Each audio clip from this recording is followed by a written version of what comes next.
Esse aqui, irmãos, é um outro mapa, né? Deixa eu botar aqui minha foto aqui. Essa primeira parte aqui é a parte da criação, a queda, o dilúvio, Babel e a era aqui dos patriarcas, que foi a última, né? Onde vem as promessas de Abraão, Isaac e Jacó. Depois, aqui vem o período do deserto, né? O período do deserto, onde o povo passou um período de 40 anos, e depois do deserto vem o tempo de Yeshua, Josué, né? Que é a tipificação de Jesus Cristo. Assim como Josué, ele colocou as 12 tribos dentro da terra de Canaã, Deus colocará as 12 tribos dentro da nova Jerusalém, né? Na terra prometida espiritualmente. Depois de Josué vem o período dos juízes, que durou um período de 450 anos, e encerrando-se o período dos juízes, vem o período dos reis, né? O primeiro rei foi Saul, que reinou 40 anos, Davi. O segundo reinou também 40 anos, e o terceiro, Salomão, que também reinou 40 anos. Ambos os três reis, eles reinaram sobre o Israel unificado, ou seja, eles reinaram sobre as 12 tribos de Israel. Amém? Essa é Saul, Davi e Salomão. Os três reinaram sobre o Israel unificado. Porém, quando Salomão ele está reinando, ele faz o que é mal aos olhos do Senhor. E o Senhor já havia dito a ele através de Davi que se ele seguisse o Senhor, né, e obedecesse às suas leis e ouvisse a sua voz, o Senhor seria com ele todos os dias da sua vida. Porém, se ele deixasse o Senhor e seguisse a outros deuses, né, o Senhor também deixaria de andar com ele. E o Senhor, então, ele rasgaria o reinado, né, de Israel da mão de Salomão. Só que, por causa da promessa feita a Davi, Deus ele não rasga este reino, ele não toma o reino da mão de Salomão, né? Ele espera Salomão morrer, e quando Roboão, seu filho, começa a reinar, então ali o próprio Deus ele causa uma divisão entre as tribos. Então, depois da morte de Salomão, né, vem a divisão do reino. Depois da morte de Salomão, por causa dos seus pecados, aqui duas tribos, né, a tribo de Judá e a tribo de Benjamim, elas ficam em Jerusalém, ficam em Judá, formando ali o reino do sul, que é sobre o reinado de Roboão, e a casa de Israel, as 10 tribos, elas vão para o norte. E a Bíblia diz que Jeroboão, ele começa a reinar sobre essas 10 tribos. E o interessante é que Jeroboão, ele não é israelita. Jeroboão, ou seja, ele não é da tribo de Judá.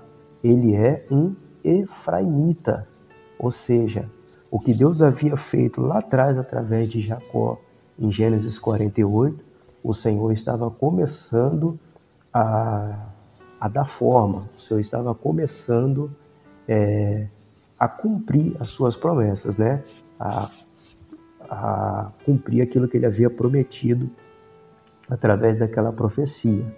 Então, Jeroboão, efraimita, torna-se cabeça das 10 tribos. Então, Efraim, agora ele é um líder, ele é um cabeça das 10 tribos. Amém? E aqui está as duas coroas, representando as duas casas. Casa de Judá, judeus. Casa de Efraim, gentios. Porém, tem um porém aqui, a casa de Efraim, o reino do norte, ela será rejeitada.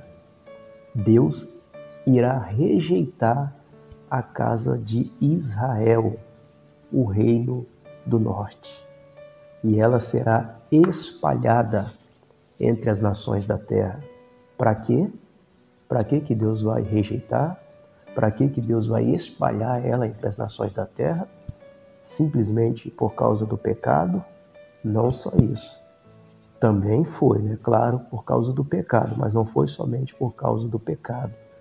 Porque Deus já havia falado que a casa de Efraim, ela no futuro, no final dos tempos, ela haveria de se tornar a plenitude dos gentios, Então, Deus ele rejeitaria a casa de Israel, espalharia ela entre as nações da terra, para que no final dos tempos Deus as resgatasse de volta e trouxesse.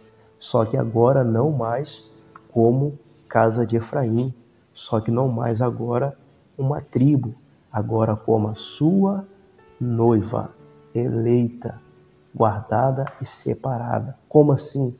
Todo aquele que crê em Jesus Cristo, que Cristo veio à terra, morreu e ressuscitou e subiu ao céu e que aguarda a sua vinda para que um dia nós possamos morar com Ele para todo sempre, todo esse torna-se parte da plenitude dos gentios, faz a completude do povo de Deus.